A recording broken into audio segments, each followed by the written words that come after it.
Nepal premier league season 3 को date नजिकिँदै गर्दा विभिन्न फ्रेन्चाइज टोलीहरूले विदेशी खेलाडीहरू अनुबन्धन गराउने क्रम धमाधम चलिरहेको अवस्था अहिले रहेको छ भने विभिन्न फ्रेन्चाइज टोली पोखरा एभेन्जर्स,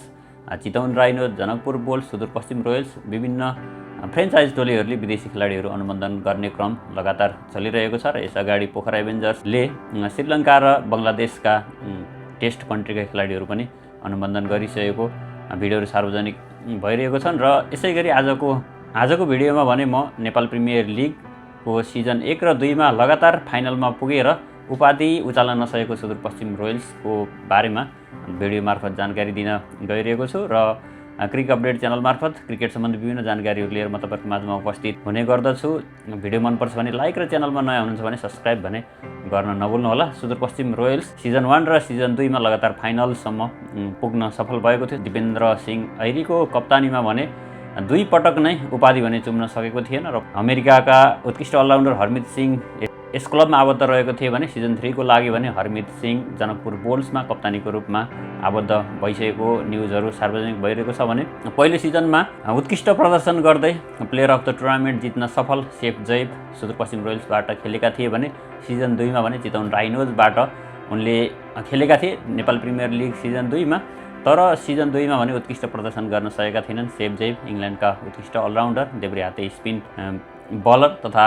अलराउन्डर र सिजन 3 मा पुनः सुदूरपश्चिम रोयल्सले टोलीमा अनुबन्धन गर्न सफल भएको छ र उत्कृष्ट प्रदर्शन गरेको पहिलो सिजनमा उत्कृष्ट प्रदर्शन गरेका सेफ जैबले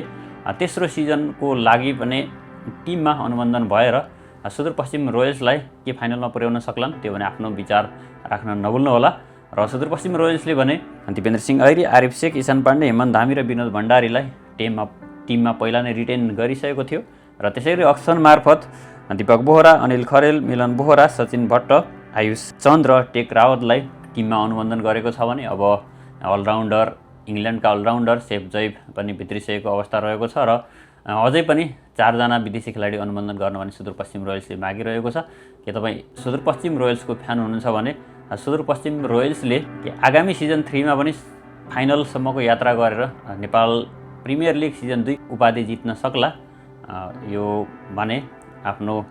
राय भने कमेन्ट मार्फत बताउन नभुल्नु होला। र season 3 Nepal premier league season 3 भने निकै नै उत्कृष्ट र गत सिजन 2वटा सिजनभन्दा निकै नै भव्य हुनेवाला छ किनकि उत्कृष्ट खेलाडीहरू टेस्ट कन्ट्रीबाट पनि खेलाडीहरू आउने क्रम धमाधम चलिरहेको अवस्था रहेको छ र विभिन्न फ्रेन्चाइज टोलीहरूले खेलाडीहरू रिटर्न गर्दै अक्सन मार्फत टोलीलाई सन्तुलित बनाउने क्रम जारी भइरहेको छ र तुरुन्तै दशैंपछि सुरु हुने नेपाल प्रिमियर लिग सिजन 3 को लागि सुदूरपश्चिम रोयल्सलाई उपाधिको दावेदार मानिएको छ किनकि उसले विगतमा सिजन 1 र सिजन 2 मा लगातार फाइनलसम्म स्थान बनाउन सफल रहेको थियो दिपेन्द्र सिंह ऐरीको कप्तानीमा भने र आगामी दिनमा पनि सुदूरपश्चिम रोयल्सलाई धेरै धेरै शुभकामना। तपाईहरु सुदूरपश्चिम रोयल्सको फ्यानहरू हुनुहुन्छ भने कृपया च्यानलमा जोडिनु होला र भिडियोलाई लाइक र च्यानललाई सब्स्क्राइब पनि गर्नु होला। जय नेपाल, जय नेपाली क्रिकेट।